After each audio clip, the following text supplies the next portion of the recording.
quem que nós vamos conversar? Todos nós vamos palestrar, porque nós vamos falar um pouquinho sobre o quê? Superação. Todos nós temos uma vida de superação, não é verdade, Com Kelly? certeza, principalmente no caminho do empreendedorismo, né? Verdade. O antes e o depois. E nada melhor que nós recebemos aqui na nossa sala um ex-presidiário e hoje palestrante da Harvard. Rapaz, é o cara, Grande, hein? Não é pra qualquer um não, Não hein? é não. Vamos bater esse papo, Por favor, todos nós tô aqui na curiosa. sala. Com certeza. Marcelo Bianchini, boa tarde, tudo bem, Marcelo? Boa tarde, tudo bom? Boa tarde, tudo bem e você? Tudo jóia. Então É tá um bom. prazer poder estar te recebendo aqui juntamente com os meus amigos, Bruna. Nem vou Bruno. sair daqui, já achei tão interessante Vai esse ficar papo. aqui, Tá gente. aqui. Não, porque quando eu olhei para o Marcelo, eu falei assim, já dei os parabéns para ele antes de ouvir a história, porque de ex-presidiário para palestrante lá em Harvard, gente. Uau. O cara dá aula lá, é porque verdadeiramente passou por uma superação muito grande e nós queremos saber um pouquinho, Marcelo, da tua história, que você pudesse resumir para todos nós aqui. Uau, claro, com certeza.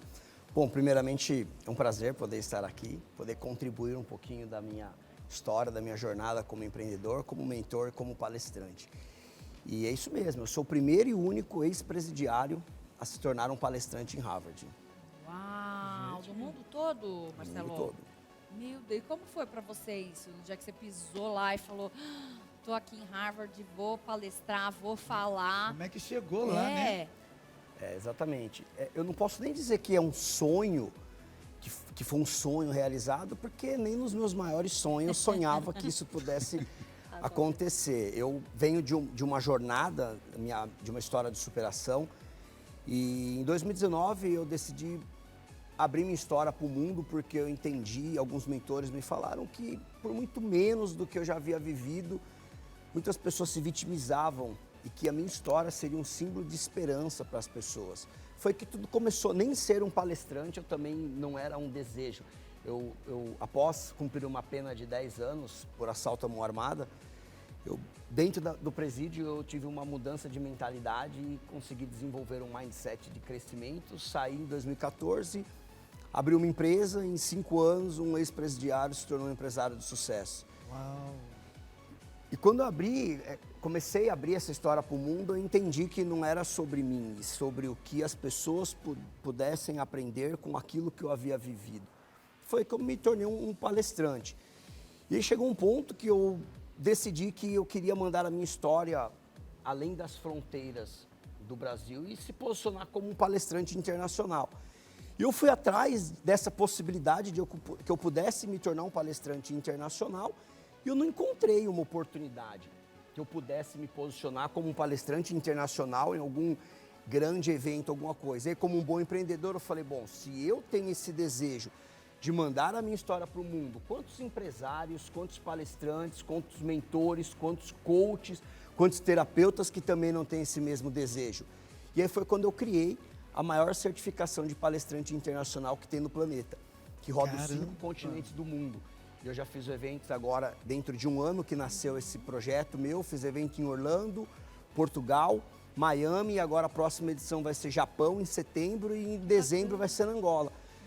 E esse posicionamento de palestrante internacional atraiu pessoas que estavam com espaço dentro de Harvard levando palestrantes para lá.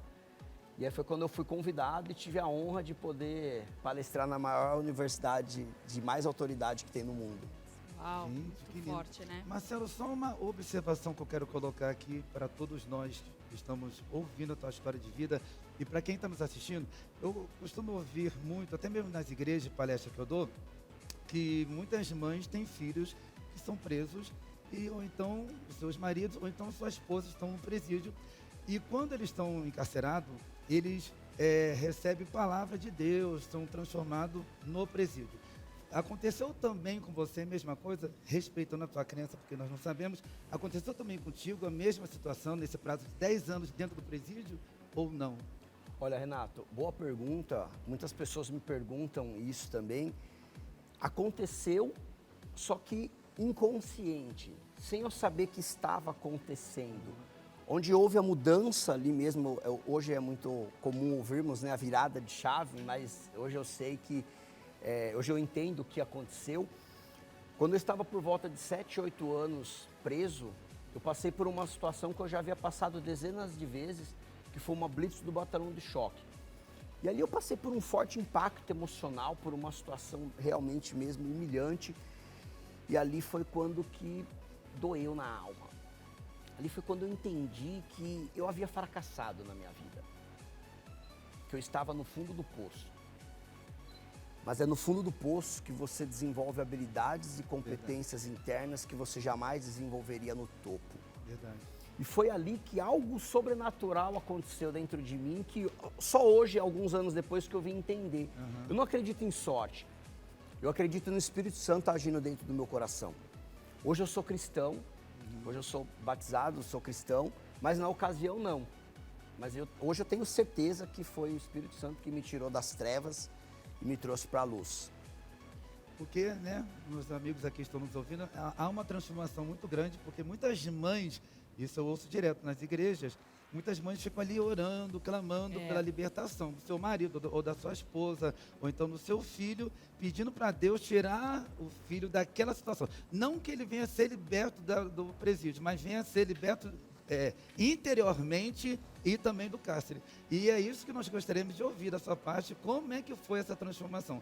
Porque muitas pessoas saem do presídio, ficam um tempo sem cometer determinadas situações, crimes, mas depois volta a cometer de novo. Qual que seria a palavra que você deixaria de incentivo para as mães, de força, para que elas pudessem acreditar, assim como elas estão ouvindo a tua história de vida, elas possam fazer também na vida delas, acreditando que o seu filho ou então o seu marido venha a ser liberto e transformado também?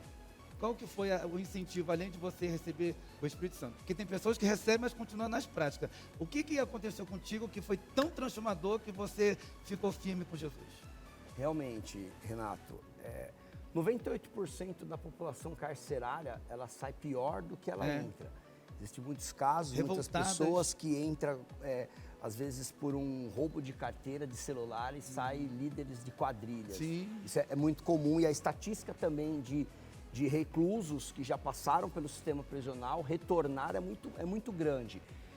Então, realmente, a minha situação mesmo foi um caso que eu costumo dizer que é para que sirva de exemplo para outras pessoas poderem ver que realmente é possível nós não sermos um excluído da sociedade.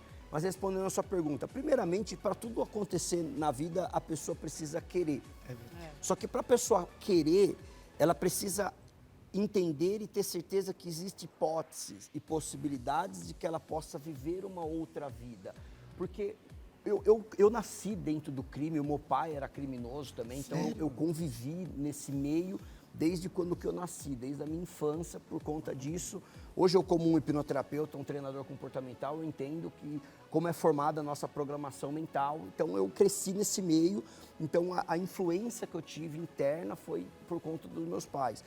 Mas hoje eu costumo dizer que para tudo, né, o primeiro passo é querer. A pessoa precisa querer, mas para ela querer, ela precisa entender que existem possibilidades.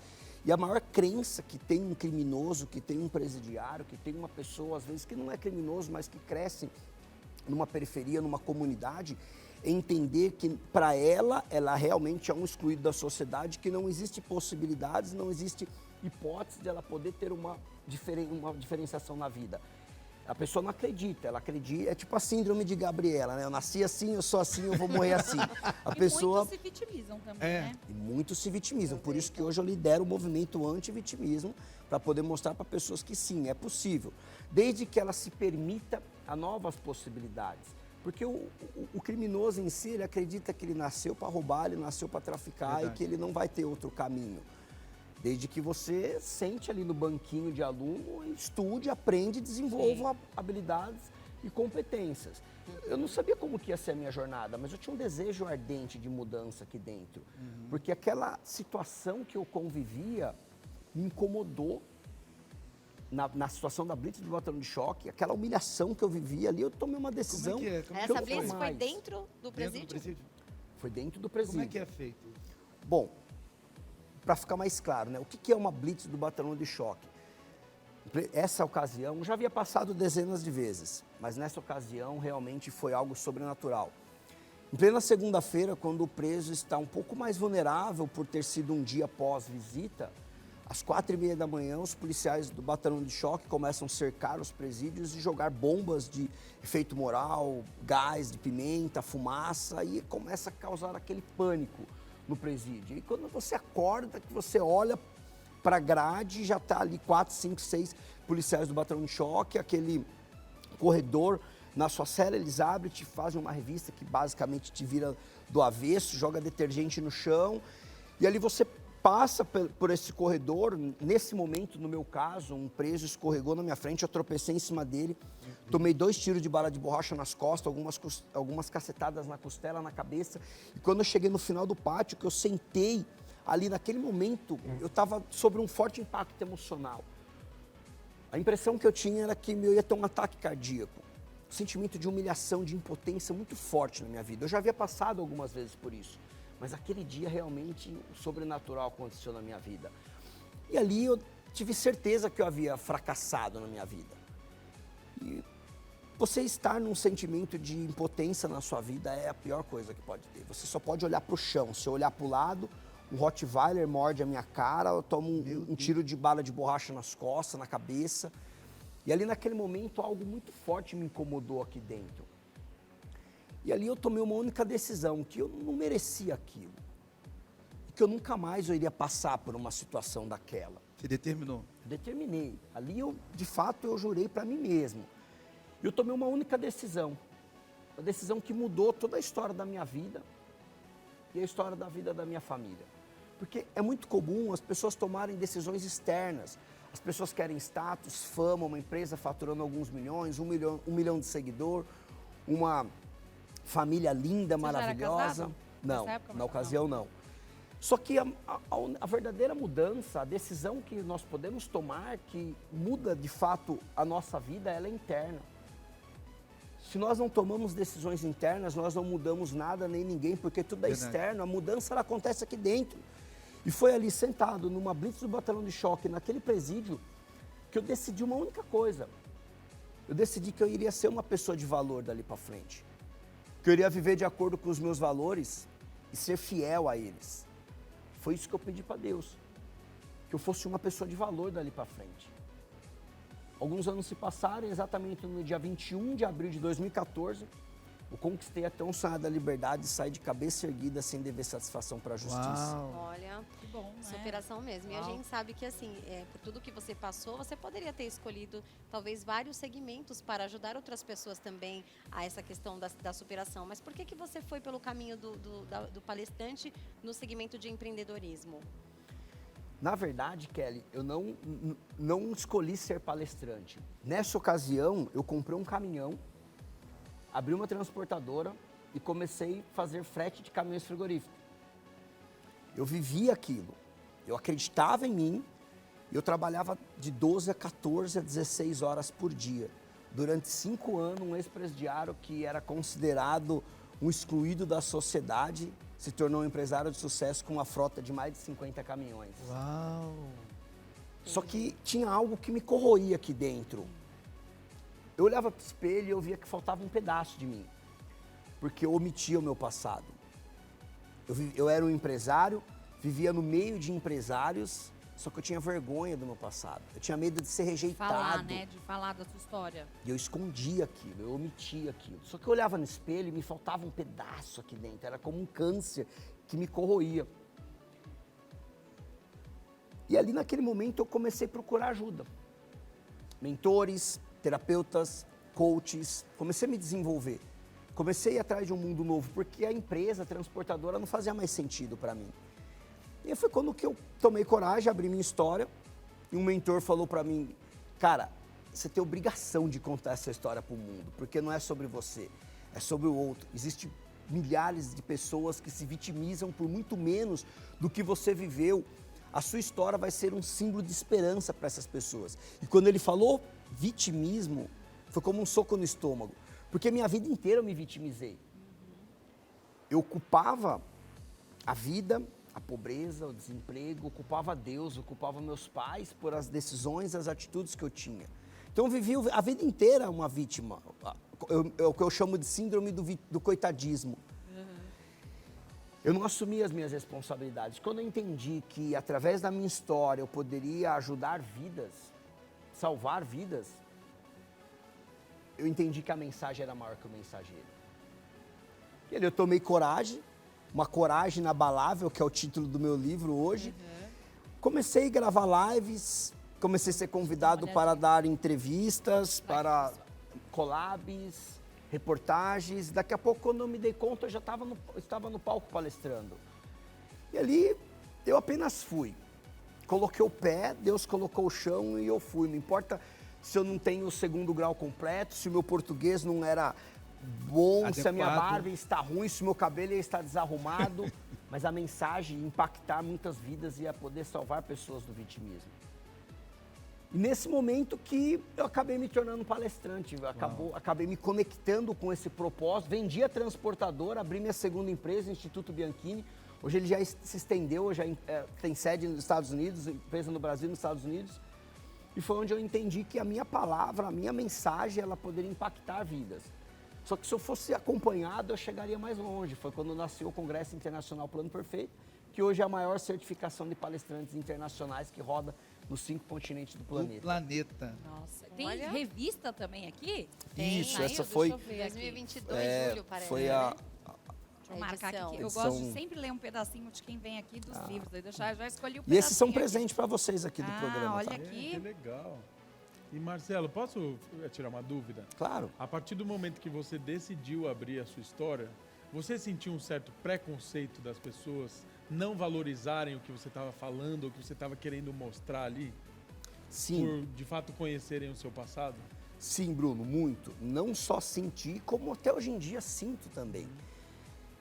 No começo foi assim, quando as pessoas olhavam para mim, quem é esse cara? Quem é esse louco aí com essa mensagem aí, preconceito, enfim. Muito, muito. Muitas pessoas, na ocasião, já teve convites para palestras na época, hoje em dia não mais. E quando realmente foram entender ao fundo, na época eu não era ninguém, não era famoso, não tinha nenhuma relevância, me cortaram de eventos, de programas. Então, realmente teve. Hoje tem um pouco ainda, mas não muito, porque, como eu já falei, a mensagem está sendo maior do que o mensageiro. Não, e os resultados É também demais, não dá para negar, né? Porque não é qualquer um que sai do presídio e vai lá para Harvard. Meu Deus do Verdade. céu, Dá gente. palestra. Tem uma história maravilhosa, né? De superação, de vida. Agora, me conta um pouquinho, como é que você constituiu a tua família? Como é que começou? Você é casado, né, Marcelo? Me conta um pouquinho, como é que foi esse encontro? Porque eu sei que sempre, né, a gente fala No aqui... meio do caminho. Por trás, né? A pessoa fala, por trás de um grande homem tem sempre uma grande mulher. Não, tem sempre ao lado uma grande mulher, né? Queria que você me Exatamente. contasse um pouquinho qual foi a importância da tua família para poder também te fazer seguir no teu caminho. Sim. Só uma correção, Bárbara. Não só casado, como muito bem casado. Assim que eu gosto Obrigado, dos obrigado. homens que Ela? valorizam as suas Olha. esposas. Lindíssima, com todo respeito. Obrigado, Claro. obrigado. A minha esposa, ela foi a minha mentora. Ela foi a minha guardiã, onde quando eu ainda não tinha nada e quando eu não era ninguém, eu estava apenas querendo se tornar um empresário, com 2 caminhõezinhos ali, vendendo almoço para pagar a janta. Ela foi a única pessoa que olhava nos meus olhos e falava, vai, que eu acredito em você. E se nós precisarmos vender bala no farol, eu vou estar do seu lado lá te apoiando. Então, quando eu não tinha nada ainda, no início de tudo, ela foi a única pessoa que pegou na minha mão e falou, estou com você. E hoje já estamos 7 anos juntos, realizamos um sonho de casar em Cancún agora, em fevereiro. Em Cancún. Oh, que delícia! Quem? Realização Parabéns, de um Marcelo. sonho. Ai, depois Obrigado. eu quero que ela venha um dia aqui numa sexta-feira sentar Ai, na nossa verdade. mesa, tá? Pra gente conversar. Mas eu quero que eu quero chamar ela aqui, posso? Claro. Posso quebrar aqui o protocolo? Porque eu acho que casamentos bem-sucedidos têm que ser espalhados por aí. Claro. porque hoje em Verdade. dia Concordo. a coisa tá tão, É né, verdade. difícil, mas pode continuar Manter falando, um daqui a pouquinho ela vem relacionamento, pra cá. Mas sentar então com a vocês gente. foram casar lá em Cancún? Cancún. Cancún. Gente, 7 chique, hein? anos. Cancún. Casamos é. na praia, foi a realização de um sonho. Não era um sonho casar em Cancún, É meu primeiro casamento, eu tive outros relacionamentos no decorrer, mas eu costumo dizer que estavam apenas me preparando para que eu pudesse ter uma grande mulher ao meu lado.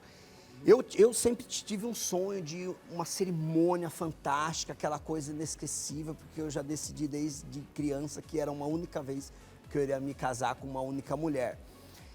Ela já nem tanto, mas um dia ela me falou assim que tinha sonho. Como assim? Vem conta, vem aqui Alô, se defender, pelo alô, amor de Deus. por Vem, favor. Lu. Vem, Lu. Tudo bem? Seja Tudo bem? bem-vinda. Seja bem-vinda, Fica à Lu. vontade. Obrigada. Se Ah, defende chegou aqui aí, para Lu. validar tudo que ele está falando, hein, Dani? Continua aí.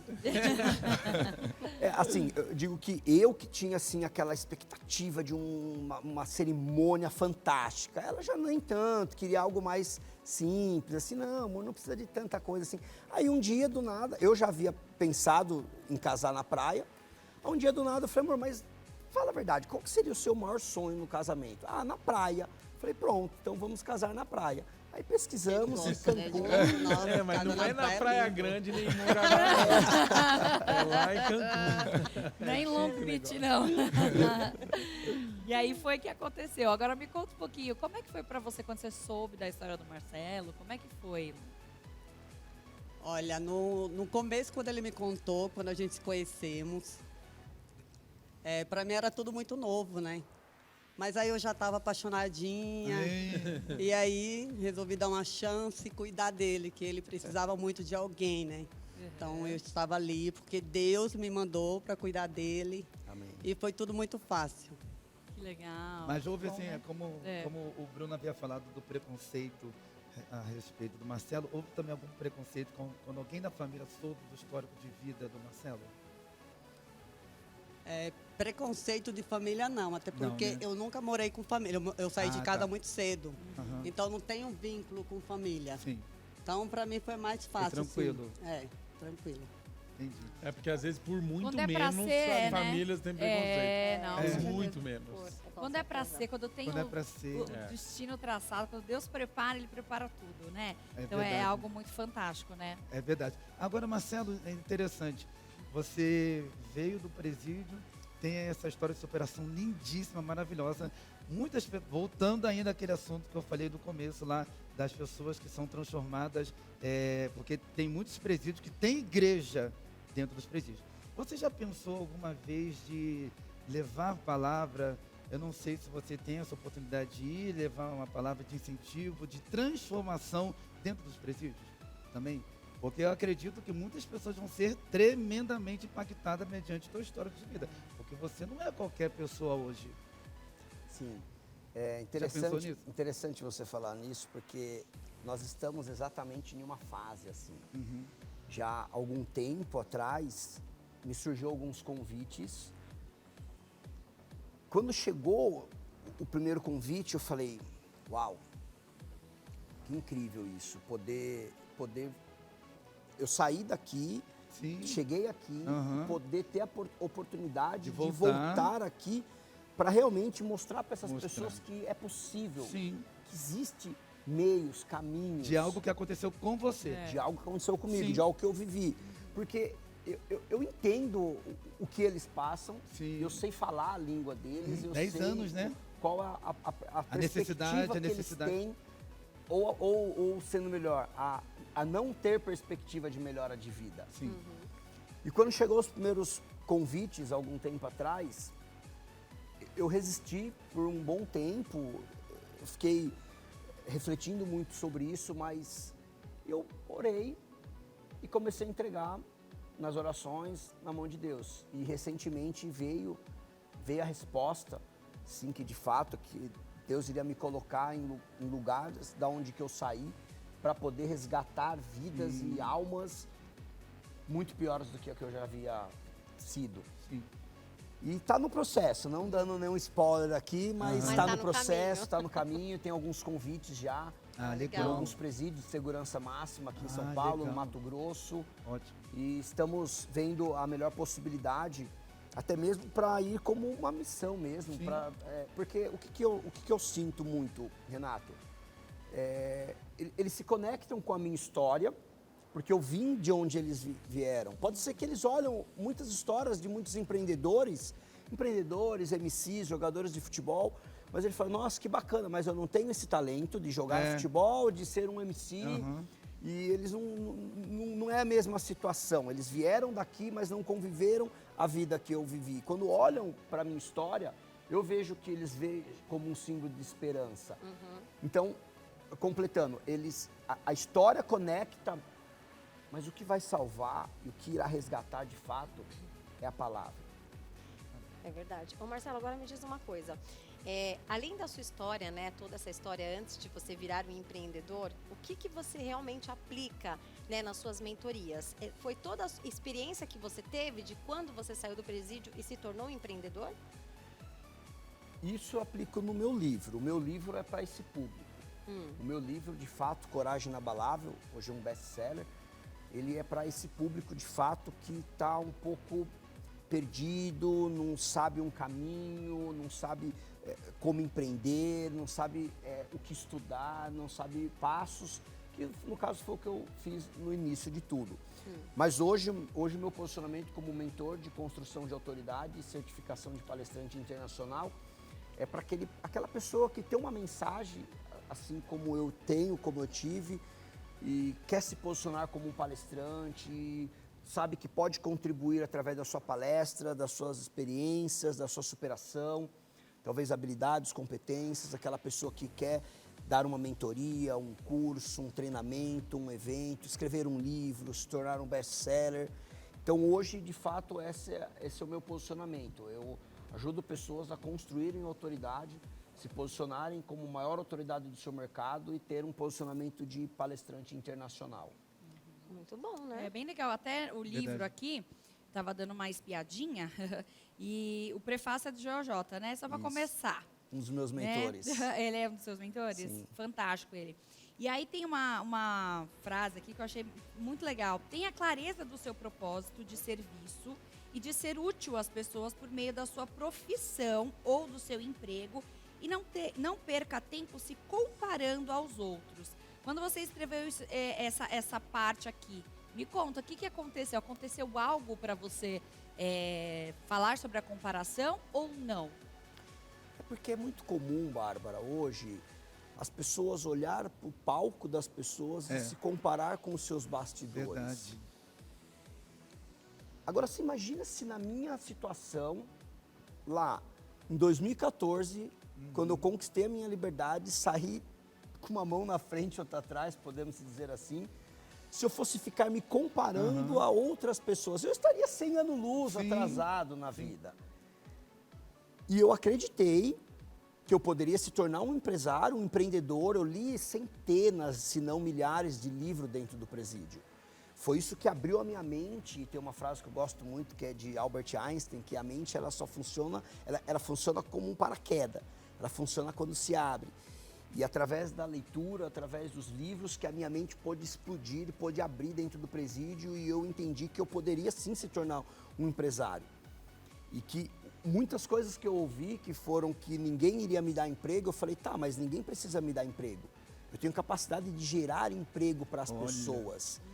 Então eu saí com essa certeza e com essa decisão. Palavra forte, hein? Ninguém precisa me dar emprego. Eu posso gerar. Exatamente. Forte essa palavra. Exatamente. E ali eu entendi que o que eu preciso para ser um empresário? E aí eu desenvolvi habilidades e competências necessárias para que eu se tornasse um empresário e sem se comparar ao palco dos outros. E é muito comum hoje, ainda mais com a internet, que as pessoas praticamente esfregam o sucesso, né, na cara do público. Isso é. Quantos trabalhadores aí, quantos pais de família que vê a molecada num bom sentido, fazendo milhares de reais aí com o mercado digital e talvez um pai de família, um trabalhador que nunca faturou isso, fala, cara, isso é sucesso? Faturar alguns milhões, então Nunca vou eu vou chegar, morrer, né? não Porque ter você sucesso pensa, na né, vida. sobre, Mas é a comparação, porque o sucesso é muito subjetivo. É. O seu sucesso pode não ser o meu sucesso. Exato, É individual. exatamente. A identidade Exatamente. é individual. Exatamente, mas quando há comparação, é na onde que gera o medo, gera o receio, gera o que os outros vão falar, O que as pessoas vão achar? Ah, mas o que vão... Aí, o que eu vejo hoje muito no meu mercado? Muitas pessoas boas, com conteúdo bom, que pode agregar muito valor na vida das pessoas, construir uma mentoria, criar um curso. Cara, eu não tenho nem segundo grau completo e hoje eu tenho 2 faculdades, uma no Brasil e uma nos Estados Unidos, que trabalha para mim. Eita! Certifica os meus mentorados. Gente, por favor. Não, Pelo né? amor de Deus, que isso? Realmente é superação. Rapaz. E essa questão Você da acreditar. comparação, É. a gente vê acontecendo muito Muito hoje em dia, direto principalmente isso. nas redes sociais. Porque, Aham. por exemplo, você acorda, aí você abre lá o aplicativo, aí começa, um influenciador tá indo pra Miami, o outro faturando não sei quanto, aí você fala, meu Deus, estudei tanto, tô aqui ralando e tô aqui. Então, acontece Verdade. muito. Eu Eu falo sempre isso tive... direto com a Bárbara. Eu falo assim, Bárbara, ciclana, fornecedora ciclana, acabou de ter bebê, já tá toda trincadinha. Como é que pode, né, Lu? Como é que Tem explica isso, gente? blindar a mente, né? É complicado isso. Eu falo isso direto com a Bárbara. Eu falo, não é inveja. Eu falei, Deus me entenda, não é inveja. Eu queria é porque só um eu tenho, pouquinho né, igual. Bárbara? A gente conversa- Como? Eu falei assim, gente, mas eu Como? tenho dó, sério, eu tenho só dó das pessoas que não têm condições, né? É. De poder ter essa condição de ter aquele corpo ou de ter aquela aquisição social, posição financeira. Gostaria até que você continuasse falando a respeito disso, de comparações. Qual que é o segredo? O que a gente tem que fazer para não ficar se aliando, se associando com essas notícias, informações grandes que as redes sociais transmitem pra Uma gente? blindagem na mente, é um trabalho na mente, Como é né, que é? talvez. Como é que é? O que você precisou? Qual que é a receita? Fala pra gente que a gente quer alcançar o mundo. Eu imagino que assim, ele saindo também, assim que ele saiu, né, da prisão, também não tinha muito o que fazer, porque se ele fosse se comparar, talvez pra ele É verdade. fosse até negativo. Acho que essa questão de comparar, de ficar se comparando é muito subjetiva, porque se a gente olha pra história de alguém, que é o seu caso, e tem como a história dessa pessoa que é bem-sucedida, uma motivação, uma inspiração, é diferente da gente se comparar. Porque a gente sabe que, né, a gente não está falando a mesma língua, mas eu posso usar a sua história para eu mudar a minha. Sim. Que é exatamente o que você faz. Exatamente. É só não se comparar, porque às vezes o jardim do outro é mais verde do que o nosso, mas é porque ele rega mais do que a gente. Isso aí. E antes da gente encerrar, a gente queria saber como é que a gente consegue passar pro pessoal de casa esse trabalho na mente, né? Para não estar ali se comparando, às vezes se diminuindo, né? Tentando separar uma coisa da outra. Sua vida das outras pessoas são das outras pessoas e você pode tanto quanto todo mundo, né? Uma coisa que eu levo comigo é que a competição é comigo mesmo. É todos os dias eu dar o meu melhor do que eu fui ontem. Hoje eu tenho que ser melhor, eu tenho que ser um pai melhor, eu tenho que ser um marido melhor, eu tenho que ser um empresário melhor, um líder melhor, um empresário melhor do que eu fui ontem. A comparação em si, ela tem que ser, no caso, de uma forma positiva. Como? Não se comparar, mas se inspirar naquilo que o outro está fazendo e se ele foi capaz de fazer, eu também sou capaz de fazer e dar o meu melhor todos os dias e ser melhor do que eu fui ontem. Então eu levo essa primícia comigo e até o momento está dando certo. Ai, que Ai, que bom. delícia. Que bacana, que bacana. bom. Olha, eu quero agradecer muito, né, a tua presença aqui com a gente. Que história maravilhosa. Depois vem outras vezes pra gente falar um pouquinho mais sobre o teu livro, porque eu acho que tem muita coisa pra gente passar pra quem tá em casa, às vezes está desanimado, precisa aí se superar. Quero que você passe os seus contatos pra gente e onde é que a gente pode encontrar o livro também. Sim. O livro, ele está em todas as livrarias do Brasil, no Google, em qualquer plataforma online que você colocar, você vai encontrar o livro também. As minhas redes, eu estou mais forte no meu Instagram, @MarceloBianchiniOficial, mas Marcelo Bianchini, onde você colocar, desde o Google, em qualquer plataforma, você vai me encontrar.